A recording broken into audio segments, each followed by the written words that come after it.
Hello, welcome to my channel. I'm Tiffany, a retired librarian turned homeschool mom. And in this video, we're going to look at this short little book called Seriously, Snow White Was So Forgetful. The story of Snow White as told by the Dwarves.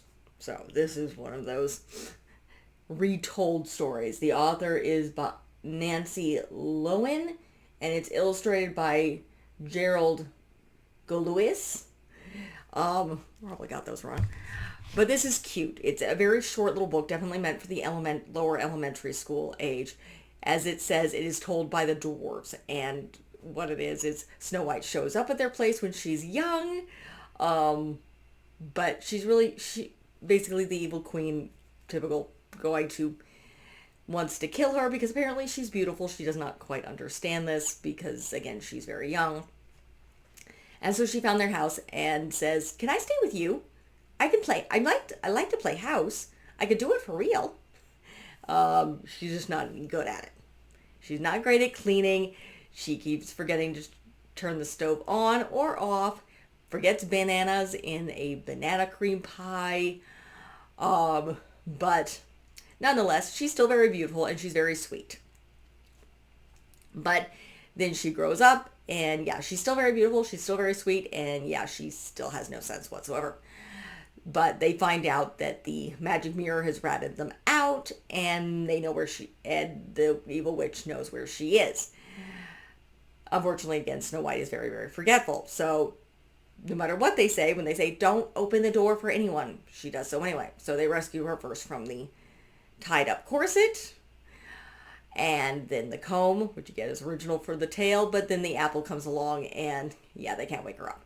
So they set her out because she still remains very beautiful and they guard her. Then comes a very forgetful prince who keeps asking about lunch. And then they're going to he wants to take her back to his palace.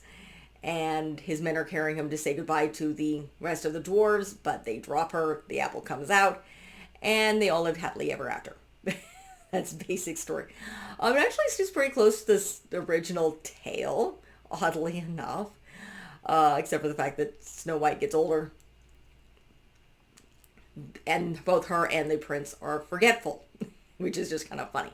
It's short, it's sweet, it's definitely meant for the younger grades. The illustrations are very, very funny and very, very cute. So it's definitely a younger kid's book. But if you're doing stories on Snow White, or if you want to introduce Snow White, or you're looking at different parodies, so you can do this for older kids if you're looking at parodies, because that's what this is. But it's a very interesting, cute little retelling of the dwarves, without making Snow White look... Well, it does fill in some plot holes. It's why the heck does she keep listening to these little old ladies who show up and she ends up in danger? But it is very cute and is very, very funny. So that is really it for this tale. Again, this is not a very long book. So if you like what you see, be sure to like and subscribe. It's about 10 o'clock at night. Try to get this book in physical form. I did it in digital, but I don't have time to get to the library a lot of times these days. I got a 6-year-old of my own who's running amok and has stuff to do. So, and it's almost 10 o'clock at night on a Sunday. So, but again, like and subscribe. I will be continuing Snow White stories this month. I will be reviewing the more adult, I believe, Snow White and the Huntsman on Friday. So you will check that out. And then I'm doing Sleeping Beauty next month. So I will see you next time. Thank you.